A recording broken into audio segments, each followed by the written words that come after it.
Hello, ladies and gentlemen. Today I have another 5 gun control myths that I'm going to debunk for you and explain exactly why they're myths.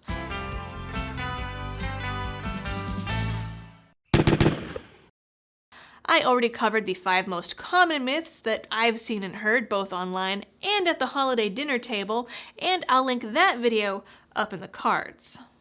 After those first 5, the most common myth I run across is the argument that the Second Amendment doesn't apply to modern firearms or to individuals. Oh, Daryl, that's just silly. First, the argument that this one amendment in the Constitution doesn't apply to modern situations while all the others still do is kind of a silly one. Certainly, the Founding Fathers didn't envision today's criminal justice system and the militarization of the police force, for example, but that doesn't mean that the amendment on unlawful searches and seizures is suddenly moot. Get you something? Coffee? Warrants? Nor does it mean that Americans no longer have the right to free speech just because the internet exists and social media has become the modern version of the town square. So why is it this amendment, and this amendment alone, that suddenly gets thrown out with the advent of new technology? It's just easier this way.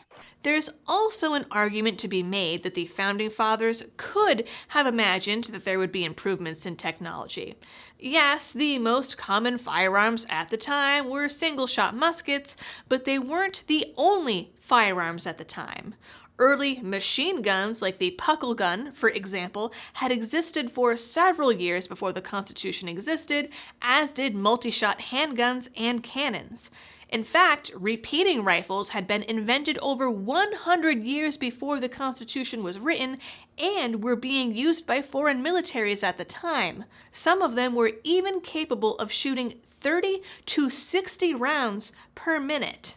I promise you that the muskets used by George Washington troops were not the only guns in existence. Woo! That cherry tree didn't chop itself down. Let's go! As for not applying to individuals, there were laws in place for decades in colonial America requiring individuals to own guns, and some of those laws even required early Americans to own the exact arms and artillery as the military. The right for individuals to keep and bear arms is a right that has been upheld in courts over and over and over again, most famously in D.C. versus Heller. Now, there are going to be some people that are going to argue that these court decisions are flat out wrong. But while the entire wealth of human knowledge is at your fingertips through the power of the internet, this is certainly an issue where I'm going to tend to side with the multitudes of judges and lawyers who are experts in constitutional law rather than the armchair philosophers on Twitter or Reddit. Sick burn. Before we get to the rest of our gun control myths, I would like to take a moment to thank Sportsman's Guide for sponsoring this video. Whatever you're looking to put on the table this season, whether it's big game, turkey, fish, upland birds, or waterfowl, sportsmanguide.com has what you need to succeed from the brands you trust. We're talking Vortex, Scentlock, Irish Setter, Nomad, all the heavy hitters. And Sportsman's Guide isn't just a one-trick pony. They've got everything for your outdoor lifestyle, from camping, fishing, and hiking to working outside and just hanging out with your buddies. The bottom line, if it happens outdoors, you'll find it at sportsmansguide.com. Check them out today at the link on screen or in the description. The second myth we're going to look at today is the myth that anyone can just walk into a store and buy a machine gun. These guns did enjoy some popularity in the early 20th century. Despite being available to the general public, they didn't contribute to any particular crime wave until the government decided to go ahead and ban alcohol. You can't do that to Rocky and get away with it. This led to an uptick in organized crime and gangsters that really liked their Tommy guns. FDR then led a federal campaign against full auto guns, which resulted in the 1934 National Firearms Act, or NFA, which to this day requires a $200 tax stamp that must be paid to the IRS and be approved by the Treasury Department in order for someone to purchase a full auto firearm. It also requires that the owner and the firearm be registered with the government. In 1968, Congress passed the Gun Control Act, which banned the importation of full autos for sale to civilians. Then, in 1986, Congress passed the Firearm Owners Protection Act, supposedly to prevent ATF overreach. That's funny. But along with it came the controversial Hughes Amendment, which the ATF interprets as a total ban on civilian possession of any full auto manufactured after May 19, 1986. To make or sell them or own any machine gun manufactured after 1986, you need to first get your federal firearms license and then get a separate Class 3 or special occupational tax license on top of it. Getting this license requires a pretty intense investigation from the ATF. Civilians without a Class 3 license can still own pre-ban machine guns in certain states under very limited circumstances. First, the purchase has to go through a Class 3 dealer, the item has to be registered with the ATF, tax stamped, and you have to undergo a special background check, complete with fingerprinting and a photo, that takes about a year to complete. If you pass, then all of your information and the gun's serial number is added to a federal registry, assuming you have the thousands and thousands of dollars to spend on one of these items to begin with. The ATF has an entire registry of every person in the United States who legally owns a machine gun, can legally sell a machine gun, or can legally make a machine gun. They have that registry as part of federal law and because they gave those people special permission to own, sell, or make these items. Any exceptions to that are illegal. Our third myth is that gun ownership in general causes crime. The reality is, as of November 2020, roughly 44% of Americans own guns, according to Gallup. 44% of Americans are not, however, going out and committing violent crimes. In fact, studies show that only 1% of the population is responsible for 63% of the country's violent crime. So that means there are approximately 146 million gun owners in the United States versus about 3.3 million people that are responsible for most violent crime. Clearly, the criminals are the minority, and there is likely very little, if any, overlap. In the event there is ever any overlap, those people, by the nature of being violent criminals, then become prohibited from legally owning guns. Yeah, it's funny how that works, isn't it? The majority of crime is committed by young men between the ages of 15 to 24 that live in urban metro areas. These areas, coincidentally, typically have stricter gun control laws and thus fewer legal gun owners. According to a report put out by Obama's Department of Justice, age, socioeconomic status, where someone lives, and drug use are all far better and higher predictors of violent crime. Gun ownership isn't even listed as a potential factor in that report.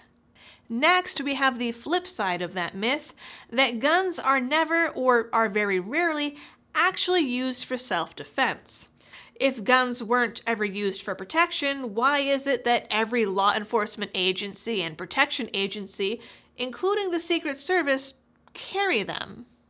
The DOJ investigated firearm violence from 1993 through 2011 and found that in 2007 to 2011, about 1% of non-fatal violent crime victims used a firearm in self-defense.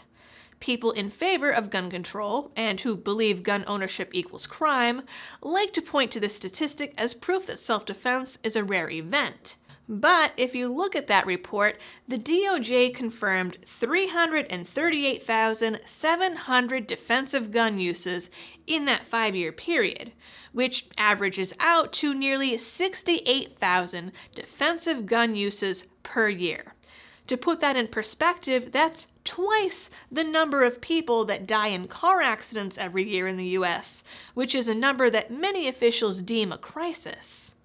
In 2013, the CDC ordered its own study on gun violence and found an even more startling fact, that defensive gun use is, by their own words, a common occurrence. So common that they estimated that defensive gun use is about as common as offensive gun uses by criminals. The CDC cited several different studies with the numbers of annual defensive gun uses ranging from 108,000 per year, roughly 3 times the number of people killed in car accidents, up to 3 million. The 108,000 figure came from the National Crime Victimization Survey, but all other studies that the CDC looked at estimated a minimum of 500,000 defensive gun uses per year. The CDC study also noted that people who reported using a gun in self-defense sustained fewer injuries compared to people who had attempted to use other forms of self-defense. I know Kung Fu. Our final myth today is simply the statistic that roughly 35,000 people die from gun violence in the US every year. This number is typically presented in a way that suggests that this is the total number of homicides each year that involved firearms, when in reality the number of homicides is typically less than half of that. The other incidents that make up that number are suicides, justified shootings, either by the police or in self-defense incidents, and accidental discharges. Accidental deaths are typically pretty low, only a couple of hundred per year. As for justified shootings and self-defense, we covered self-defense in the previous myth. Justified shootings by police officers take up about another 400 of those annually, so between the three, it's impossible to know the true number of firearm-related homicides every year, but it's definitely lower than the 11 or 12,000 typically reported, and is certainly less than that 35,000 number. As for the number of suicides, that's an unfortunate reality no matter what lethal means a person has access to. Japan has one of the highest suicide rates in the entire world and also has some of the lowest rates of gun ownership. There are many factors that play into suicide, and while access to a firearm means the person has a lethal tool with which to be successful, their mental state, drug use, trauma history, and the presence of alcohol are typically the deciding factors. Research even in other countries has found that alcohol use at the time of the attempt is a better predictor of how successful a person is going to be in that attempt. Meanwhile, 90% of people who commit suicide have an underlying and treatable mental health condition. This isn't at all to downplay the tragedy of suicide, but it is meant to point out that, frankly, if someone is genuinely interested in suicide prevention, they'd do better to donate to mental health organizations or propose ways of increasing access to mental health care and crisis centers rather than focusing on gun control laws. It's also to point out that there are politicians and organizations out there that are purposefully misleading people and taking advantage of this statistic and people's pain to push their own agenda. If you are someone who is in this crisis or know someone who is, there are a number of local, state, and national resources that can help, a few of which you can see on the screen now. I know that that's kind of a dark place to end, but that's it for today's video and these 5 gun control myths.